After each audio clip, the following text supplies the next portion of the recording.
Beat the street. आज हम बात करने वाले हैं एजीआर केस के बारे में। एजीआर केस का एक लेटेस्ट वर्डिक्ट आज अनाउंस किया गया है, उस पर हम लेटेस्ट सबसे फास्ट वीडियो आपके लिए क्विक एक्सप्लेनर लेकर आए हैं। एजीआर केस होता क्या है सबसे पहले वो समझेंगे और साथ ही साथ आपको बताऊंगा कि आज पूरे जो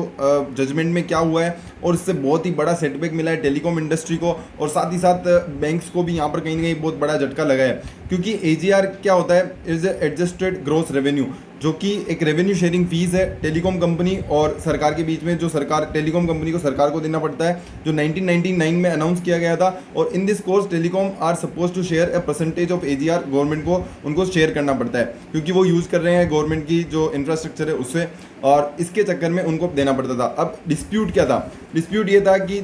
जो पैसा देना था उसमें एक बहुत बड़ा आप कह सकते हैं एक बहुत बड़ा लीगल बैटल चल रहा था कि क्या डेफिनेशन में एजीआर में इंक्लूड होना चाहिए, क्या नहीं होना चाहिए, किसको रेवेन्यू मानना है, किसको टेलीकॉम सर्विसेज को रेवेन्यू मानना है या नॉन टेलीकॉम सर्विसेज को भी उसमें इंक्लूड करके उसका परसेंटेज लगाना है। तो इन सारी चीज़ों में यहाँ पर थोड़ा थोड़ा लफड़ा चल रहा था और उसी के चलते ये केस चालू हुआ था। और 24 अक्टूबर 2019 को यहाँ पर उसकी जो पूरी डेफिनेशन है वो सरकार ने या आप कह सकते हैं सुप्रीम कोर्ट ने दी और उसमें यहाँ पर बड़ा व्यू लिया है। और उसके चलते यहाँ पर आपको मैं बता दूं कि 2 अक्टूबर 2019 का वर्डिक्ट जो था उसके चलते टेलीकॉम कंपनी को बहुत बड़ा सेटबैक देखने को मिला, क्योंकि उनका जो डिमांड था, जो डिपार्टमेंट ऑफ टेलीकॉम का जो डिमांड था वो 1 लाख करोड़ से भी ऊपर का था। क्योंकि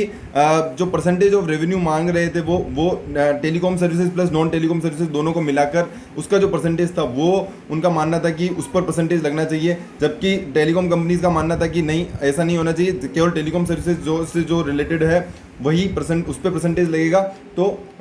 ही क्योंकि हमारी सर्विसेज टेलीकॉम से रिलेटेड है और अगर उसी पे ही यहाँ पर परसेंटेज लगना चाहिए एजीआर के से रिलेटेड जो गवर्नमेंट को पेमेंट करना है। बट गवर्नमेंट ने जो, जैसा कि मैंने आपको बताया कि ऐसा नहीं किया और सुप्रीम कोर्ट ने भी इसे फेवर किया और 1,19,292 करोड़ की टोटल यहाँ पर ड्यूज निकल के आते हैं। और इसके बाद टेलीकॉम प्लेयर्स ने अभी तक ऑलरेडी 25,896 करोड़ पेमेंट कर दिया है, तो ये पेमेंट हो चुका है। और इसके बाद अभी भी पेमेंट कितना ड्यू है, तो इसके बाद वापस क्या होता है कि केस वापस चलता है। Out of its total dues 43,890 crore, Bharti Airtel has already paid 18,400 crore so far with 25,976 crore is still remaining. तो ये भारती एयरटेल का पेंडिंग अमाउंट है, आप ये देख सकते हैं। वोडाफोन आइडिया की पेंडिंग अमाउंट की बात करें तो सबसे हाईएस्ट है 58,254 करोड़ और उसके अलावा कंपनी ने 6,354 करोड़ ऑलरेडी पेमेंट कर दिया है। तो अब देख सकते हैं 51,400 करोड़ स्टिल पेंडिंग है। और इसके अलावा टाटा टेली सर्विसेज है जहाँ पर भी उन्होंने पेमेंट नहीं किया है और 4,197 करोड़ का ऑलरेडी पेमेंट हुआ है, टोटल 16,798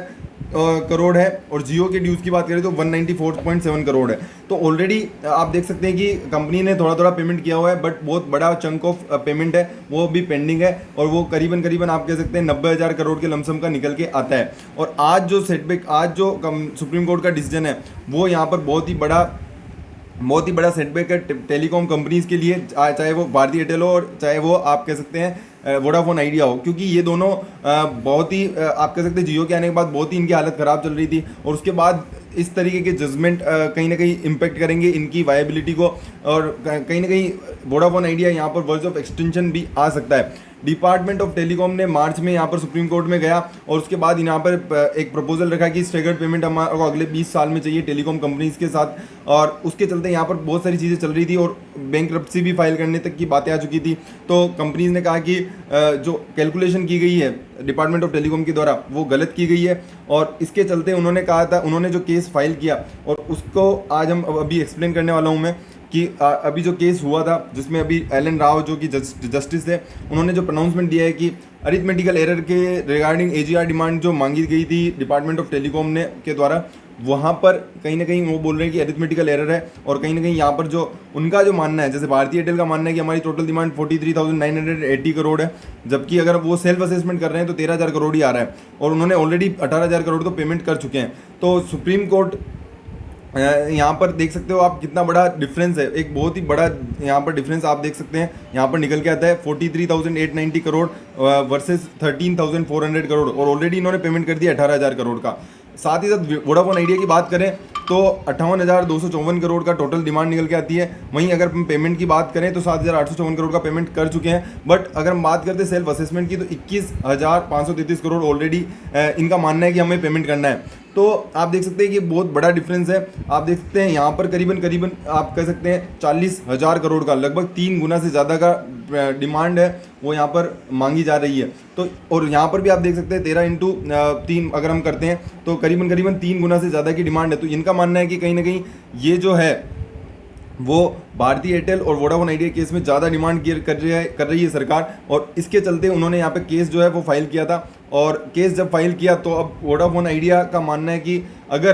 अगर हमारी सुनवाई नहीं होती है और अगर करेक्शन नहीं किया जाता है तो हमारा जो वोडाफोन आइडिया डेट उनको कहीं ना कहीं यहाँ पर 1.8 लाख करोड़ का ड्यूज तो ऑलरेडी चल रहे हैं, और वो कहीं ना कहीं एक बैंकरप्सी उनको फाइल करनी पड़ सकती है। इसके अलावा भारतीय एयरटेल ने भी कहा है कि कहीं ना कहीं यहाँ पर डुप्लीकेशन हुआ है, अनअकाउंटेड पेमेंट्स हैं और डिसअलाउड डिडक्शन को डिसअलाउड किया गया है। बट